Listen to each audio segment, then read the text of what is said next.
Hello friends, welcome back to my YouTube channel. This is part number 14 of my lecture series on adsorption. I am going to continue my discussion on stage-wise adsorption, and today I will talk about multi-stage cross-current adsorption. So in this discussion, I will tell you how to carry out a typical cross-current operation, how to write material balances for the stages involved in the operation.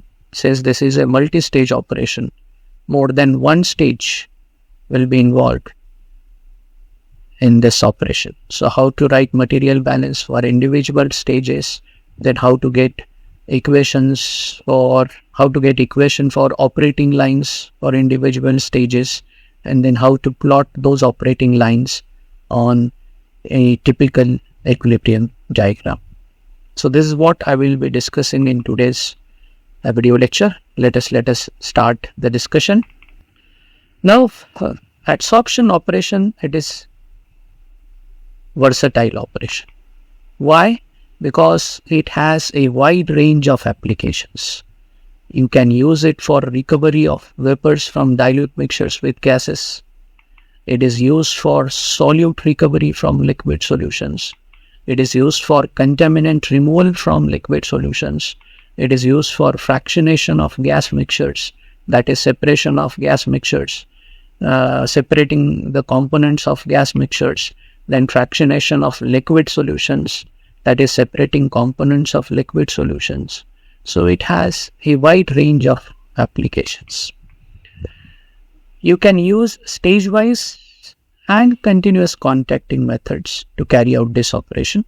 Both the ways they are in use in industries.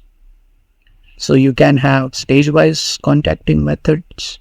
You can use stage-wise contact, or you can use continuous contact of the two phases. Which two phases are involved in adsorption? Solid phase and the fluid phase. Again, it could be carried out as a batch operation. You can carry out it as a semi-batch operation, or you can carry out it as a continuous operation. Adsorption is the only separation operation which can be carried out in a semi-batch manner. I have discussed this concept or this point in one of my earlier videos. I am giving link to that video in the description section. In fact, I am giving link to the entire playlist which has all my videos on adsorption in the description section. You please watch those videos. Now, as far as stage-wise adsorption is concerned, mostly it is employed to remove solutes from liquid solutions. So the major application for stage-wise adsorption is in the field of solute removal from liquid solutions. So in this case, in stage-wise adsorption, each stage should have provision for intimately contacting the two phases, that is adsorbent and fluid phases, solid and fluid phases, and this contact should be for a sufficiently long time, and after a sufficiently long contact there should be a provision for physically separating the two phases. So in stage-wise operation, every stage it should have provision for these two tasks. One is to intimately contact the two phases for a sufficiently long time, and after a sufficiently long contact there should be a provision for physically separating the two phases. So for batch operations, the stage will be looking like this. So there will be an agitated treating tank, and the feed solution would be admitted, or the feed solution is admitted to this agitated treating tank. Adsorbent is also admitted to the same agitated treating tank. The result will be a formation of a slurry. Then this slurry is sent to a filter press where filtrate solution is separated from filter cake. Filter cake, it will be consisting of the adsorbent plus the solute that has adsorbed on its surface. So for batch operations, combination of these two, agitated treating tank and filter press, this combination forms one stage. this combination forms one stage. So there is a provision for intimately mixing the two phases, and there is a provision for physical separation of the two phases. So if you want to have multiple stages, multi-stage operation, then you just have to repeat this combination. So filtered solution, it will be going to the next agitated treating tank, where you'll be adding fresh adsorbent to the tank, and the operation will then continue. So in short, if you want to have multiple stages, you just repeat these combinations. So for multi-stage operation, what are you going to do? You are going to add additional tanks and filters. They can be added as per requirement. So you can add these combinations as per requirement. The operation can be made continuous, but how can you do that? For that, the filter press in this operation, it is to be replaced with a centrifuge or with a continuous rotary filter. So you can make the operation multi-stage continuous operation. How is that possible? It is possible if you replace the filter press with a centrifuge or a continuous rotary filter, or the solid adsorbent phase after coming out of the slurry. The slurry that is coming out of the agitated treating tank, it can be allowed to settle by passing it through a large tank. So if you are passing the slurry through a large tank, the adsorbent phase will be continuously settling down, and you will be able to get continuous clear solution. And in this way, you can have a continuous stage-wise operation. So now I hope it is clear how to carry out it in a batch-wise manner, and then how to carry out in a stage-wise manner. For batch operations, you need filter press. What is the use of filter press? Filter press is used for physical separation. And if you want to have a continuous operation, filter press, it should be replaced with either a centrifuge or a continuous rotary filter. Or what you can have a large settling tank where the adsorbent phase, the solid phase in the slurry, it will be continuously settling, and the clear solution will be continuously obtained. Now let us understand this. So operation, you can make it continuous by replacing the filter press with a centrifuge or a continuous rotary filter, or you can have a large settling tank which will allow the solid adsorbent phase to settle, and in this way it will be separated from the clear solution. Let us move on. The operation, it can be made continuous, as I told you, by replacing the filter press with a centrifuge or a continuous rotary filter, or you can have the solid adsorbent phase. The solid adsorbent phase can be allowed to settle by passing the slurry through a large tank. So if you have to represent it schematically, so you have the agitated treating tank for intimate contact of the two phases. The feed solution will be admitted to it. The adsorbent will be admitted to it. The resulting slurry, it will be passed to a large settling tank, where the solid adsorbent phase, it will settle with which will have solute on its surface, whereas you will be getting a clear solution, and then clear solution and the solid phase, the adsorbent phase, they can be separated from each other. In this way, you can have the separation of the two phases. So in this case, a continuous operation, a single stage in a continuous operation will have a combination of agitated treating tank and a large settling tank. Or you can have a centrifuge in place of this, or you can have a continuous rotary filter. So in this way, you can carry out stage-wise adsorption in a continuous manner. Continuous in the sense, you are continuously getting the clear solution, you are continuously getting the solid phase, adsorbent phase. Let us move on. Now multiple stages. You can arrange multiple stages in a cascade. What is a cascade? Cascade is, in a typical cascade, multiple stages are arranged so that output from one stage is an input to the next stage. So if you have to represent a cascade, you can simply represent it like this. So for example, there are two stages, stage 1, stage 2 in this cascade. So output from stage 1 will be input to stage 2. So if you arrange the stages in this way, where output from one stage is going as input to the next stage, then you have the resulting combination is called a cascade. So in a cascade, in a typical cascade, multiple stages, they are so arranged that an output from one stage is an input to the next stage. So output from one stage is an input to the next stage. So I hope this is clear to you. Commonly used cascades in industrial applications, you have multi-stage cross-current cascade, and you also have multi-stage counter-current cascade. And in today's discussion, we will be talking about multi-stage cross-current cascade. So multi-stage, what is multi-stage cross-current cascade? The fluid phase, it is successively contacted with fresh adsorbent in multiple stages. So the fluid phase, or let us say liquid solution from which the solute is to be recovered, what is done? This liquid solution is moved from one stage to the other. Successive. It is moved from stage 1 to stage 2 to stage 3, so on and so forth. But in each stage, the liquid solution is contacted with a fresh adsorbent. So if you carry out the operation in this way, you have multi-stage cross-current cascade.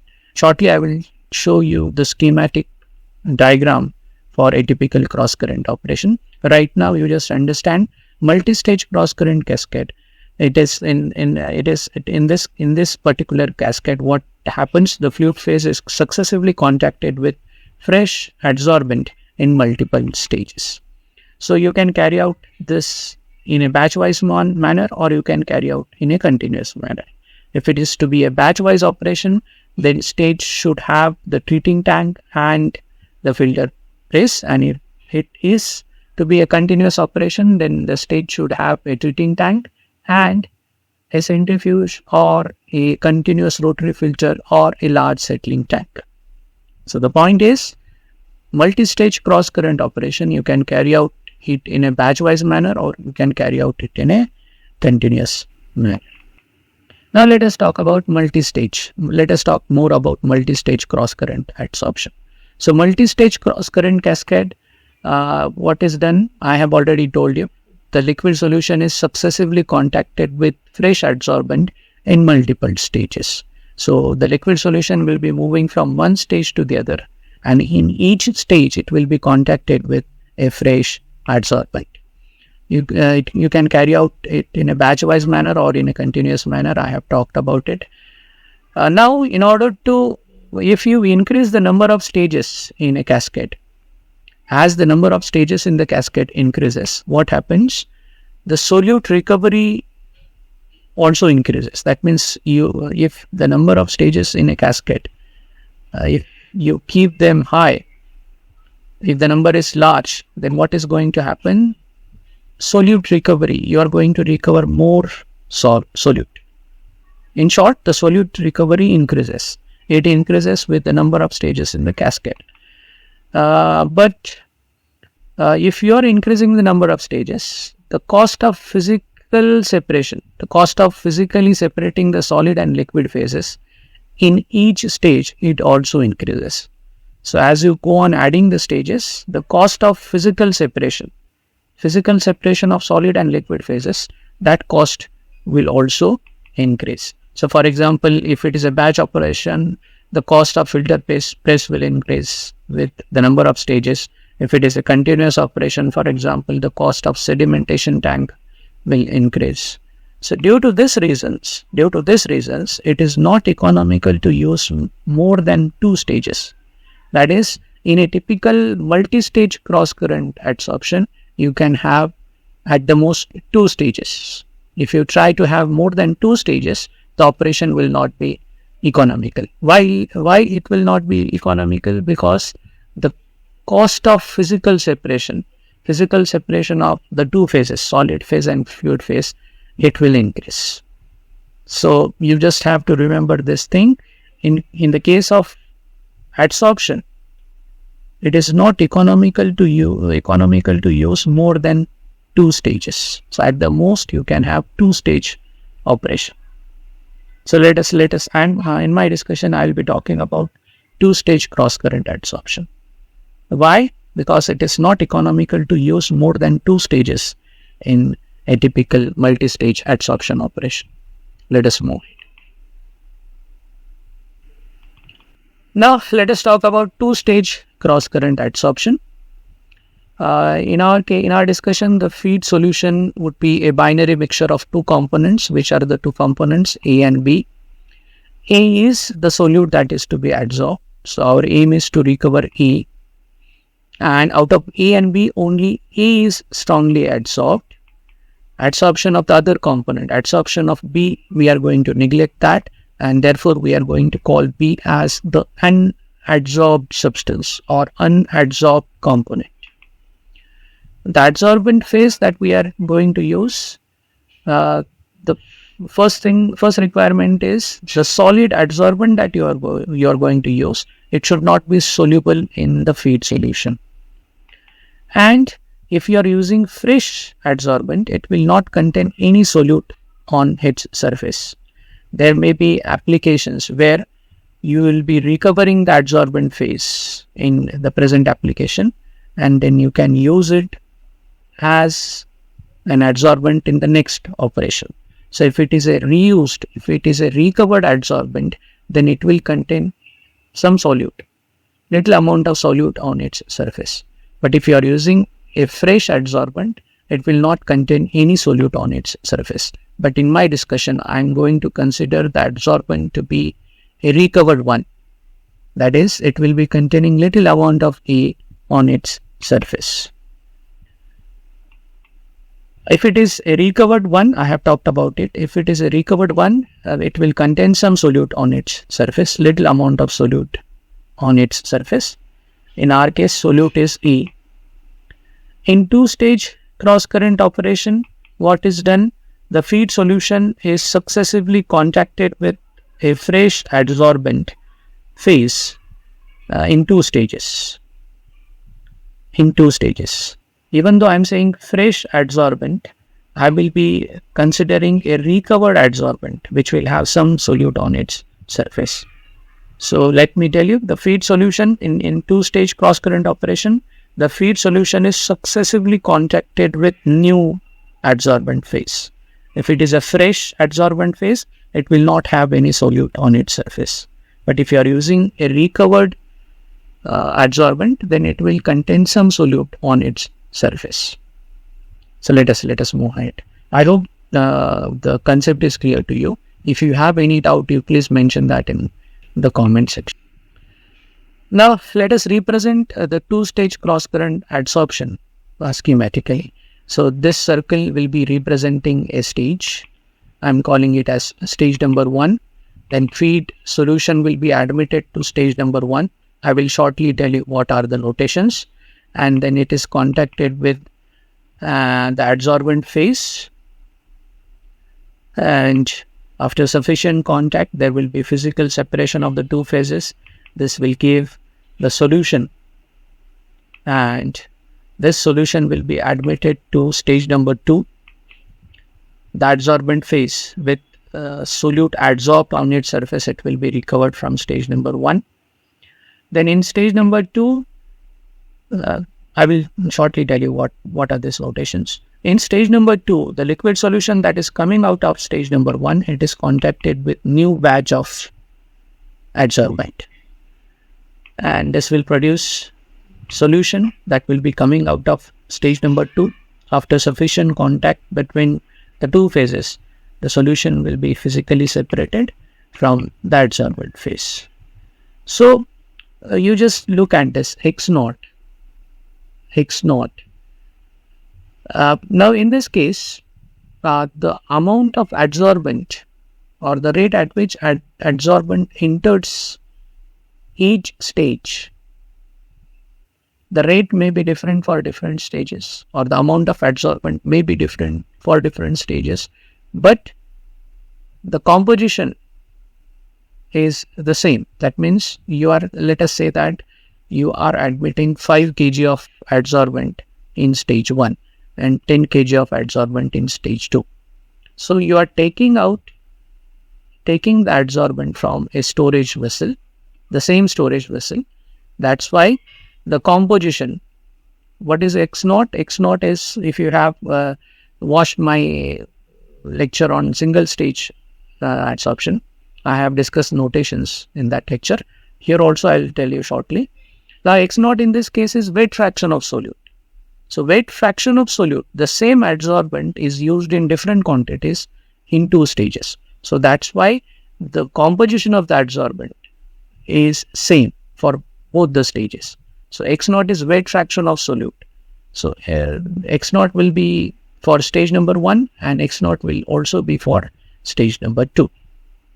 Y naught will change from initial Y naught to Y will change from its initial value Y naught to Y1 after stage 1 and then to Y2 after stage 2. And you are independently separating the adsorbent phases, and you are independently collecting the adsorbent phases that are coming out of the 2 stages. So X naught, the weight fraction is going to increase from X naught to X1 in stage 1 and from X naught to X2 in stage 2. So the point is, the rate or mass of adsorbent may be the same or different for the 2 stages, but its composition will be the same for the 2 stages. I hope you have understood the point. If you have any doubts, you please mention them in the comment section. Let us go ahead.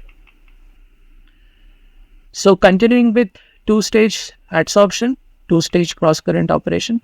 Now we will analyze each stage separately. Let us start with stage number 1. So stage number 1, you have the feed solution entering into it, and then you have the adsorbent phase entering into it. After sufficient time, you'll be getting out the liquid solution, and then you'll be getting out the adsorbent phase. Now let me talk about the notations that we will be using in our discussion. So for inlet solution, L0 for this solution, L0, it represents total mass or total mass flow rate. Total mass if it is a batch operation, total mass flow rate if it is a continuous operation. That is, it is mass of A plus mass of B. Then LS, it is mass or mass flow rate of the unadsorbed component, and in this case the unadsorbed component is B. So LS represent mass for batch operation, mass flow rate for continuous operation of the unadsorbed component B. And Y naught is nothing but weight fraction of solute A in the inlet solution. Then let us talk about inlet adsorbent phase. S01 is the mass, total mass or total mass flow rate of the adsorbent phase, which will be having solid adsorbent plus little amount of A, because we are considering it to be a recovered adsorbent phase. But if you are using fresh adsorbent phase, then there will be no A in it. It will be just containing solid adsorbent. Then SS1 is the mass or mass flow rate of solid adsorbent in the inlet adsorbent phase. So it will remain as it is. It is not going to change. And finally you have X naught. X naught is weight fraction of the solute A in the inlet adsorbent phase. Then you have the outlet solution. Now you will easily understand the notations. For outlet solution stream, L1 is total mass or total mass flow rate, that is A plus B, and LS is the mass, total mass or mass flow rate of the unadsorbed component, that is B. It is not going to change, it will remain the same. And Y1 is weight fraction of solute A in the solution that is coming out of stage number 1. Now let us talk about outlet adsorbent phase. So in this case, S1 is its total mass or total mass flow rate, depending on whether it is a batch operation or a continuous operation. Total mass or total mass flow rate, which is the flow rate of solid adsorbent plus whatever A that has adsorbed on its surface. SS1 is mass or mass flow rate of the solid adsorbent. It remains as it is. So whatever is the solid adsorbent in the entering stream, it will be the same in the outgoing stream. There is no change in this quantity. There is no change in the quantity of solid adsorbent. And X1, this is weight fraction of solute E in the outlet adsorbent phase. Okay, now let us write total material balance, and we are going to do that at steady state. So input is equal to output. So input is L0 plus S01 and output is L1 plus S1. So total material balance at steady state is L0 plus S01 is equal to L1 plus S1. I am calling it as equation 1. Then let us write solute material balance at steady state. So it will be L0 into Y0 plus S01 into X0, that is equal to L1 into Y1 plus S1 into X1, and I am calling it as equation 2. So this is, if you look at each term, this is product of the total mass flow for that stream into weight fraction of E in it. So that gives the mass or mass flow rate of solute. So L0 Y0 is mass flow rate of E in the inlet stream. S01 into X0 is mass flow rate of E in this stream. L1 Y1 is mass flow rate of E or mass of E in this stream. S1 X1 is mass flow rate or mass of E in this stream. Now next, as we did with in the case of single stage operation, we will do the same calculations, or we are going to do the similar analysis in this case also. The task is we will be replacing all these terms L0 Y0, S01 X0, L1 Y1, S1 X1. So we are going to replace that. How? I'll tell you. Now the inlet feed solution, if you talk about inlet feed solution, it will be containing E, the solute that is to be adsorbed, and B, the unadsorbed component which will remain in the solution throughout the operation. So if you have to represent it mathematically, L0, that is total mass of the inlet feed or total mass flow rate of the inlet feed, would be mass of A plus mass of B, mass flow rate of A plus mass flow rate of B. That is L0. And how do you get mass of A? It is Y0 into L0 plus LS. Then I'll bring this term to this side. So it will be L0 minus Y0 into L0. That is equal to LS. Then I can take L0 common. So it will be L0 into 1 minus Y0. That is equal to LX. So in the next step, I'll bring this term to this side. So it will be L0 is equal to 1 upon 1 minus Y0 into LS.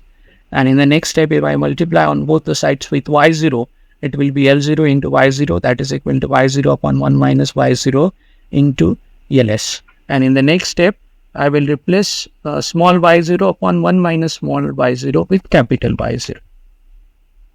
So L0 Y0 is equal to capital Y0 into LS. So capital Y0 is weight fraction of solute on a solute free basis.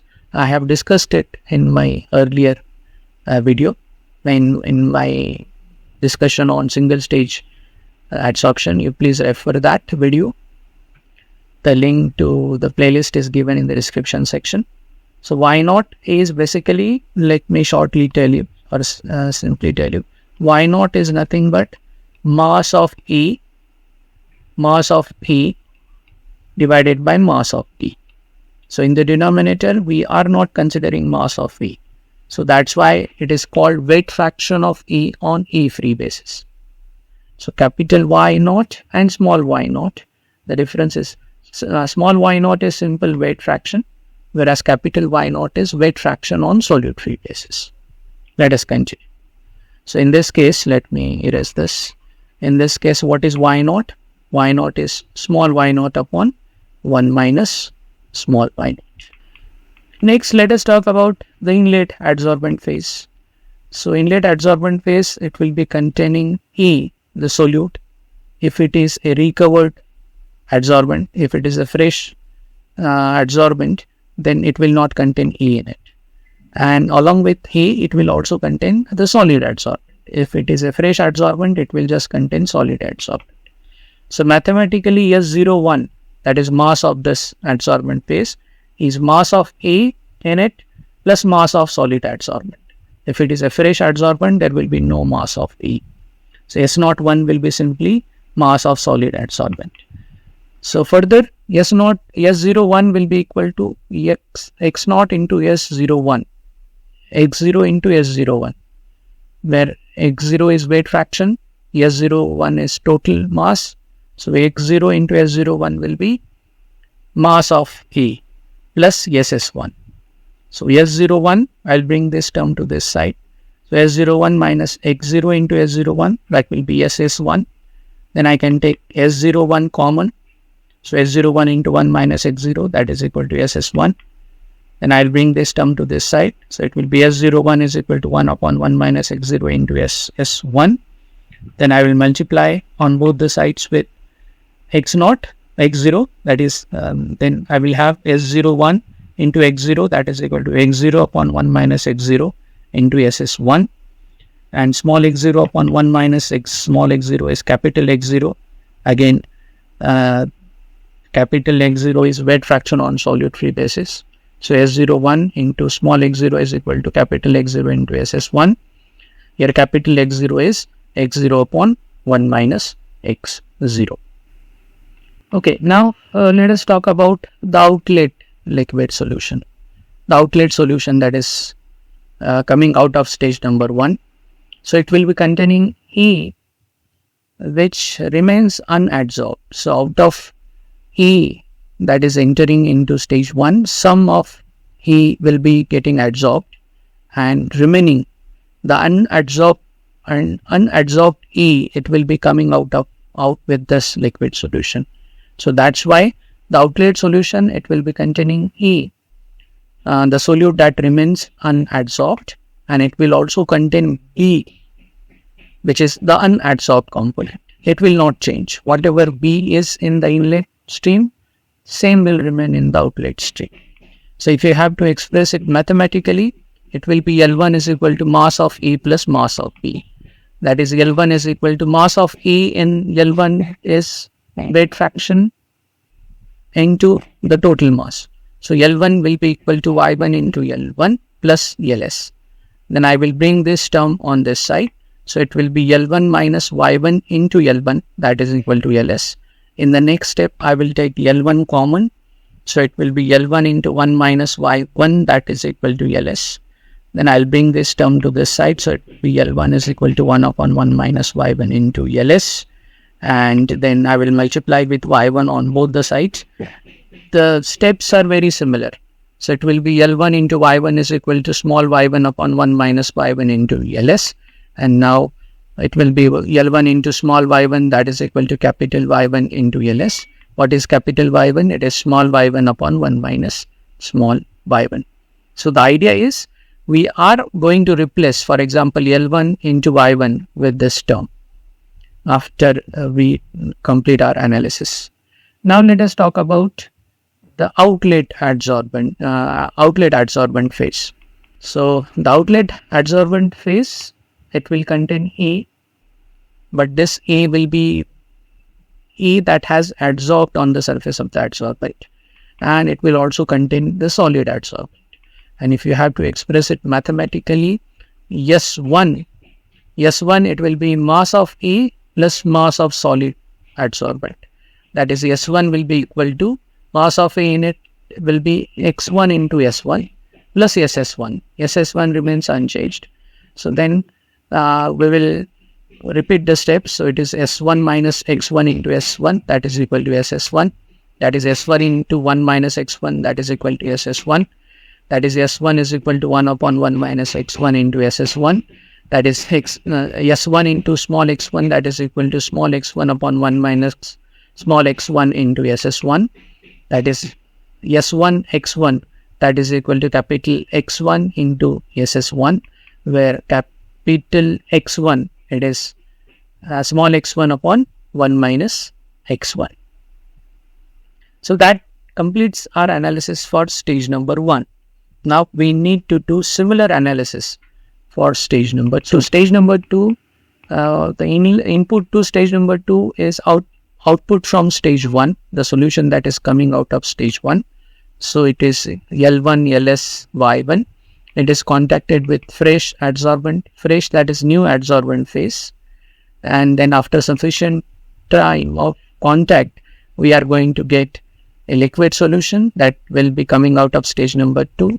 And you'll also get the adsorbent phase that will come out of stage number 2.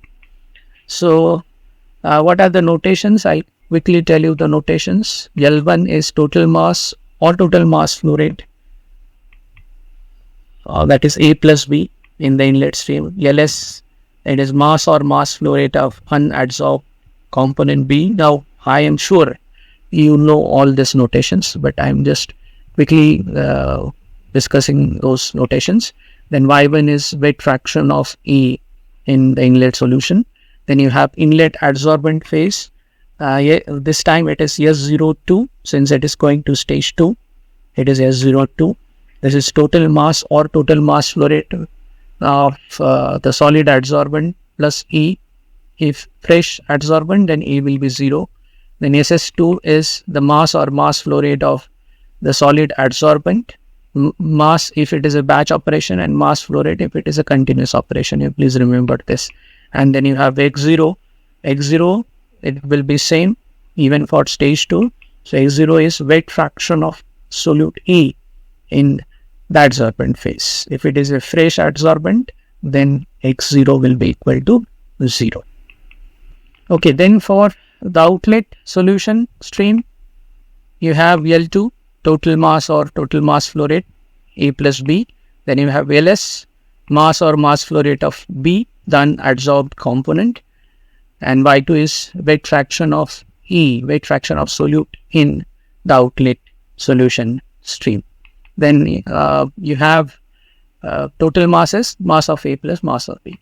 Then you have outlet adsorbent phase. So it will have S2. What is S2? The total mass or total mass flow rate. That is solid adsorbent plus E in it. And then you have SS2, which is mass or mass flow rate of the adsorbent, solid adsorbent. And finally, you have X2, which is weight fraction of solute E in the outlet adsorbent. Now, the notations, they are very simple to understand. Let us move ahead.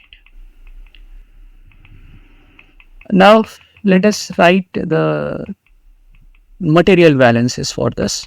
First, we will be writing total material balance, steady state. At steady state, input is equal to output. So, this will be L1 plus S02 is equal to L2 plus S2. I am calling it as equation number 3. And then we can write solute material balance at steady state. It will be L1 Y1 plus S02 into X0 plus L2 into Y2 plus S2 into X2. I am calling it as equation number 4. And you can now easily understand how we are getting equation number 4. So now again our job is we are going to find term for each of the term that is present in equation 4. So for inlet adsorbent phase, you have solute. You may have solute in it if it is a recovered adsorbent. If you are using fresh, there will be no A in it, and then it will also contain the solid adsorbent. So S02 is basically mass of A plus mass of solid adsorbent. That is S02 is X0 into S02 plus SS2. Now it must be clear to you how we get this equation. Then we will repeat the similar steps. I'll just quickly run through the steps. So S02 minus X0 into S02 minus is equal to SS2. That is S02 into 1 minus X0, that is equal to SS2. That is S02 is equal to 1 upon 1 minus X0 into SS2. That is S02 into X0 is equal to X0 upon 1 minus X0 into SS2. That is S02 into small x0 is equal to capital X0 into SS2. Whereas where in this case capital X0 is small x0 upon 1 minus X0. There is nothing to explain in it. I have explained it many times. So I hope you can easily understand the steps. Next you have the outlet solution. So it will contain A. Why it will, which is this A? This A is the solute that remains unadsorbed. So it will be there will be some E in the outlet solution.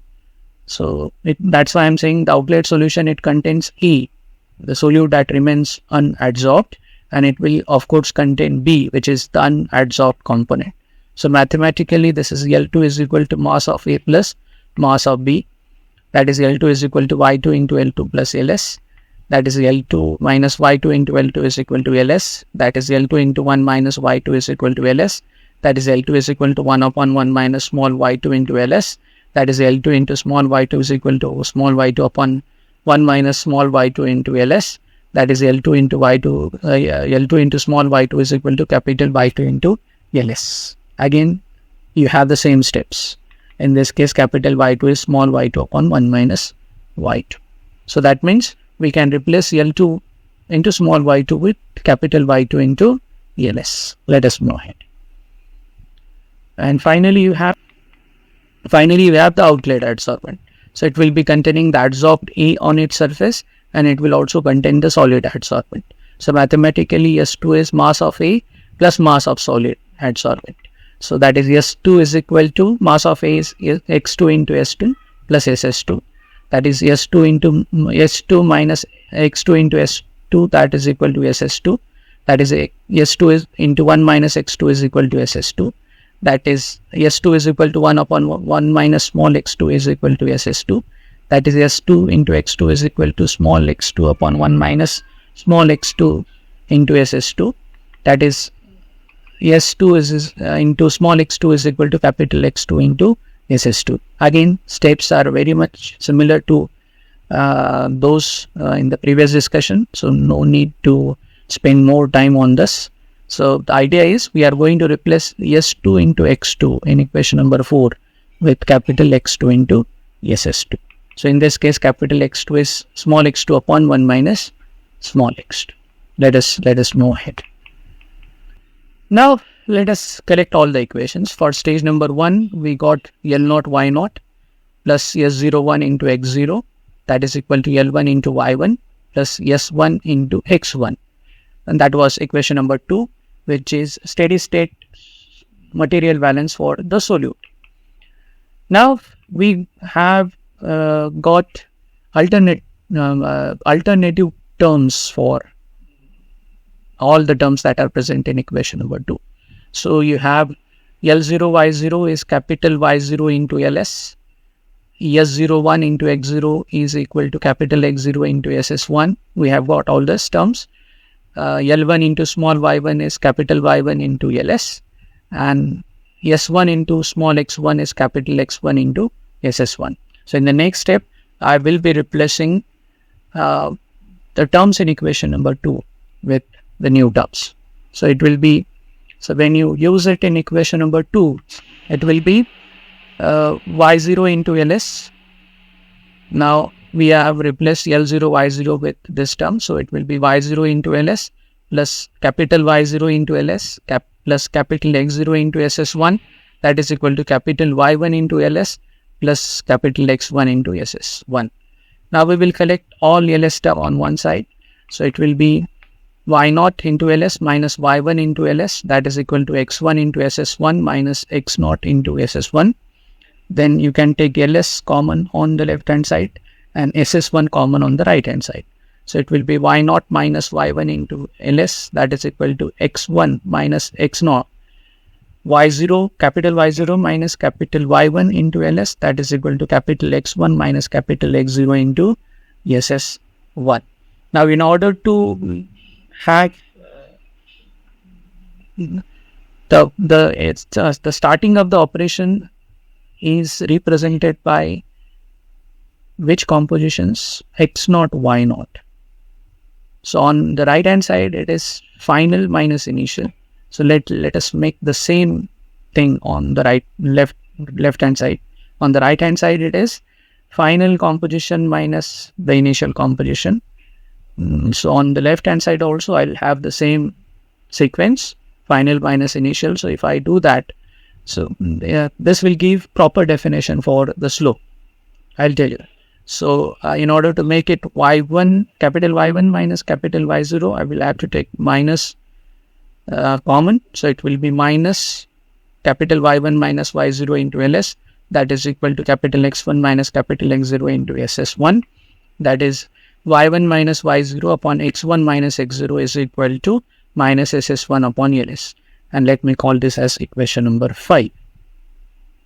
So what can you say about equation number 5? Equation number 5, it represents a straight line on a XY plot, which is nothing but the equilibrium diagram. Now this line passes through points x0, y0 and x1, y1. So the point x0, y0 will be representing starting on the operation. So that's why we arranged the equation in this form. And this line, the line represented by equation 5 is nothing but the operating line for stage number 1. Shortly, I will tell you how to plot this operating line. Now, stage number 2. Again, we have similar analysis. So, for stage number 2, the solute material balance at steady state is L1Y1 plus S02 into X0, that is equal to L2 into Y2 plus S2 into X2. That was equation number 4, if you remember. Then we got these terms. L1 into small y1 is capital Y1 into LS. S02 into small x0 is capital X0 into SS2. L2 into small y2 is capital Y2 into LS. And S2 x2 into small x2 is capital X2 into SS2. So now simply we are going to use these terms in equation number 4. So using in equation number 4, you get y1 into LS plus capital X0 into SS2, that is equal to capital Y2 into LS plus capital X2 into SS2. Then all LS terms on one side. So it will be capital Y1 into LS minus capital Y2 into LS, that is equal to X2 into SS2 minus X1 into SS2. So that is Y1, capital Y1 minus capital Y2 into LS, that is equal to capital X2 minus capital X0 into SS2. And in order to have proper definition for the slope, I will rearrange the equation. So it is now minus capital Y2 minus capital Y1 into LS, that is equal to capital X2 minus capital X0 into SS2. That is capital Y2 minus capital Y1 upon capital X2 minus capital X0, that is equal to minus SS2 upon LS. And let this be equation 6. What can you say about equation 6? Equation 6, it represents a straight line on a XY plot, that is the equilibrium diagram. And this line it passes through points x0, y1 and x2, y2. So this line, which is nothing but the operating line for stage number 2.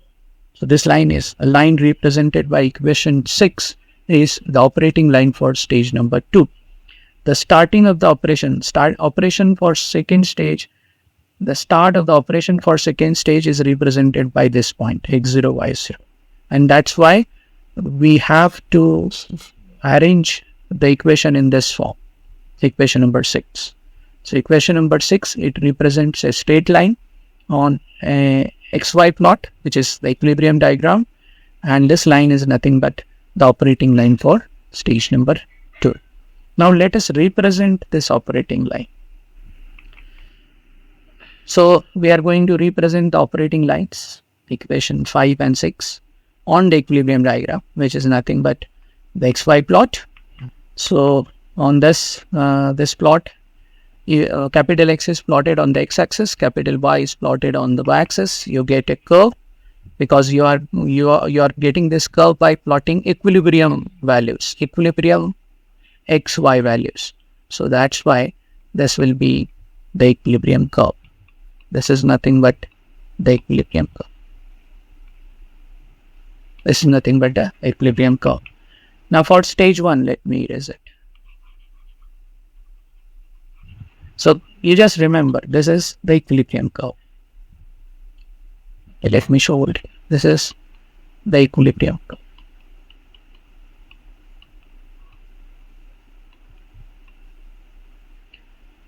So for stage number 1, the operating line, as I said, it passes through x0, y0 and x1, y1.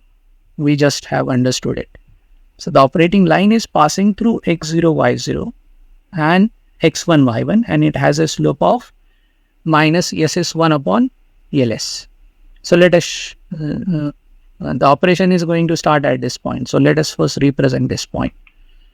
So it will be represented at y0 and x0. So this will be the starting point for the first stage and for the entire operation. So let us call this point as point P.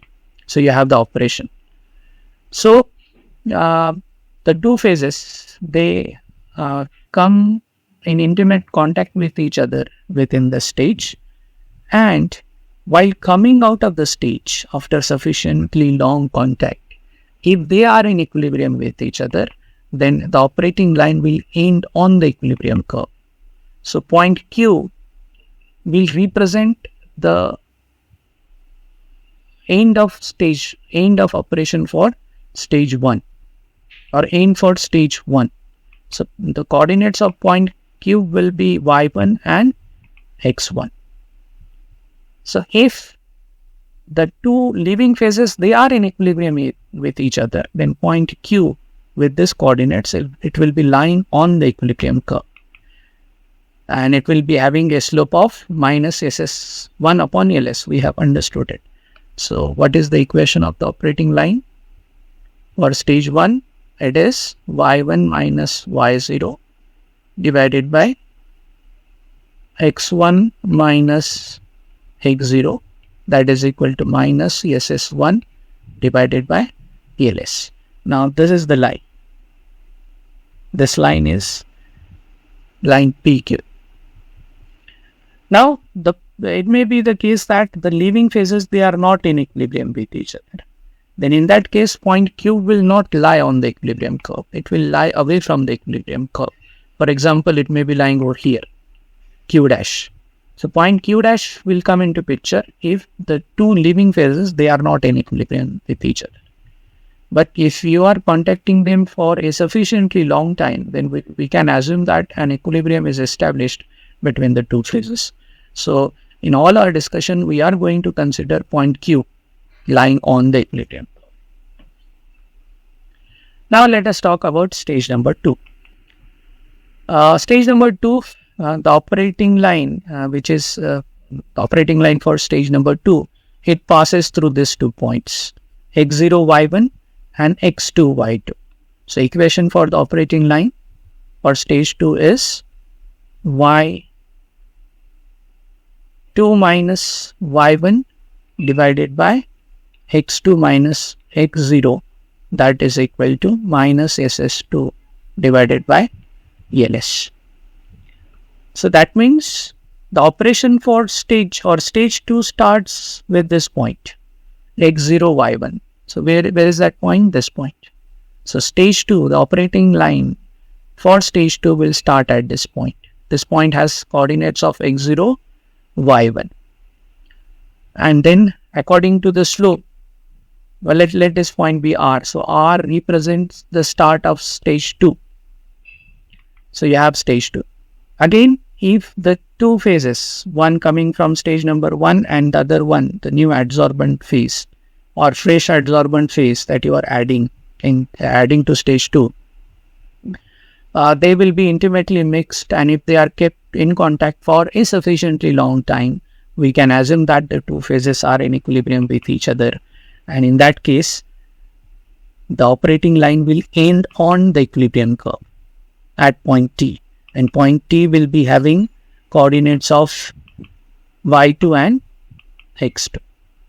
But if the leaving phases, they are not in equilibrium with each other, then T will not lie on the equilibrium curve. It will not lie on the equilibrium curve. What is the slope of this line? It is ss2 minus ss2 upon ls. And if the two phases are not in equilibrium with each other, point T may be lying over here, away from the equilibrium curve. And let this be represented by T dash. But since we are assuming a sufficiently long contact, the leaving phases will always are assumed to be in equilibrium with each other. So in that case, point T is going to lie on the equilibrium curve. So this is how you can plot the operating lines for the two stages that are present in this operation. So if you remember, it is not economical to have more than two stages. So that's why I discussed a case where there are two stages in the cross-current adsorption operation. Let us move ahead. Now, if you are dealing with dilute liquid solutions, what is the case for dilute liquid solutions? The equilibrium is described by Freundlich adsorption isotherm. So the equilibrium curve in this case, when you have Freundlich adsorption isotherm applicable, the equilibrium curve is represented by equation of this form: y is equal to m into x raised to n, where m and n are constant. So for stage 1, which aims at point Q, since point Q is lying on the equilibrium curve, and it has coordinates x1, y1, so this coordinates are going to satisfy the equation of the equilibrium curve. So in this case, the equation of the equilibrium curve itself is of this form: y is equal to m x raised to n. So if point Q is lying on the curve, that means this point should satisfy this equation.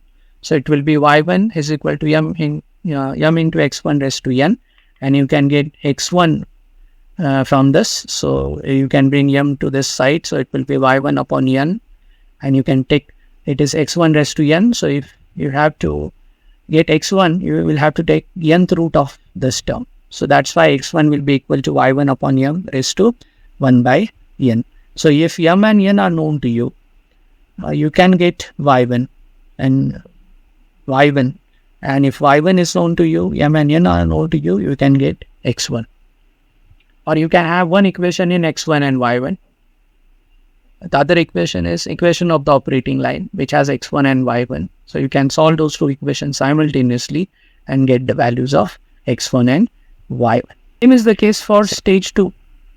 So if you are dealing with dilute solutions, the equilibrium is described by the Freundlich adsorption isotherm. I have talked about it. The equilibrium curve is represented by equation of the form capital Y is equal to m into capital X raised to n, where m and n are constant. So for stage 2, point T with coordinates x2, y2, it is lying on the equilibrium curve, and equation of the equilibrium curve is of this type: capital Y is equal to m x raised to n. So x2, y2 should satisfy this equation. So therefore capital Y2 will be equal to m into x2 raised to n, and then you can get equation for x2 as y2 upon m raised to 1 by n. There is one more equation, the operating line equation in terms of x2 and y2. You have two equations, you have two unknowns. You can solve those two equations simultaneously to get the values of x2 and y2. So in this way, you have to deal with cross-current, multi-stage cross-current adsorption operation. I have discussed two-stage cross-current operation. More than two stages in the operation will not make it economical operation. It will not be economical. So that's why I discussed two-stage cross-current adsorption. I hope you have understood how to write the material balance, how to get the equations for operating lines, and then how to plot the operating lines on the equilibrium curve. So I hope you must have understood what I have discussed in this video lecture. If you have any doubts, you please mention them in the comment section.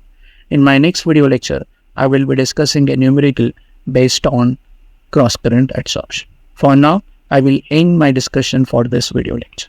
So thanks for watching this video lecture. Do subscribe to my channel. Tell your friends to subscribe to it.